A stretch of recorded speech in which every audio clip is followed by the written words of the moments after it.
ప్రభు అయిన యేసు క్రీస్తు నామంలో మీ అందరికీ వందనములు. హల్లెలూయా.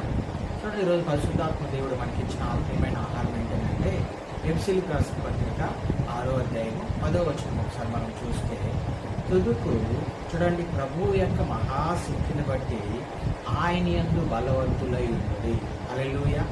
ఆయన శక్తిని బట్టి ఆయన యందు మనం ఏమై ఉంటామో బలవంతులమై ఉండాలంటూ ఉన్నాడు.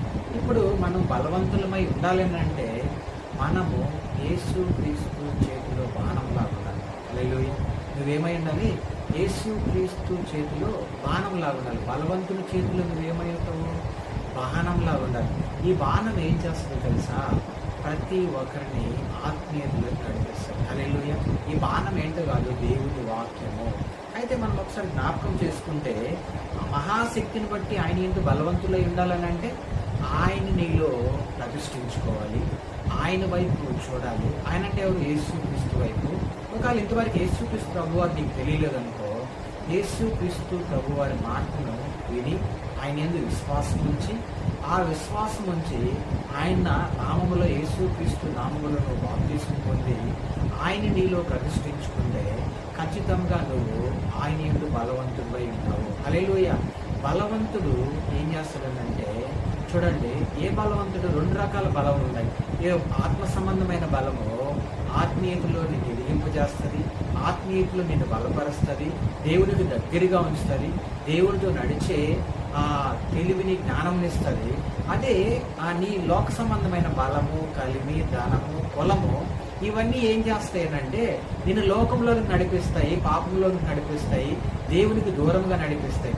అయితే నువ్వు ఆత్మ సంబంధమైన బలమును నువ్వు ధరించుకోవాలంటే మొదట యేసుక్రీస్తు ప్రభువారిని నీ హృదయంలో ప్రతిష్ఠించుకోవాలి. నువ్వు యేసుక్రీస్తు ప్రభువారిని నీ హృదయంలో ప్రతిష్ఠించుకుంటే, నువ్వు ఆయన శక్తిని బట్టి నువ్వు బలవంతుడివై ఉంటే నువ్వు ఏం జయించగలుగుతావు అంటే మొదట అపవాది తంత్రములను జయించగలుగుతావు. హల్లెలూయా. అపవాది తంత్రములను నువ్వు జయించగలుగుతావు. అయితే ఒకసారి ఇజ్రాయెల్ ప్రజలతో దేవుడు మాట్లాడాడు. ద్వితీయోపదేశకాండంలో మనం ఒకసారి జ్ఞాపకం చేసుకుంటే 20వ అధ్యాయంలో చూడండి, దేవుడు కొన్ని మాటలు వాళ్ళతో మాట్లాడుతూ ఉన్నాడు.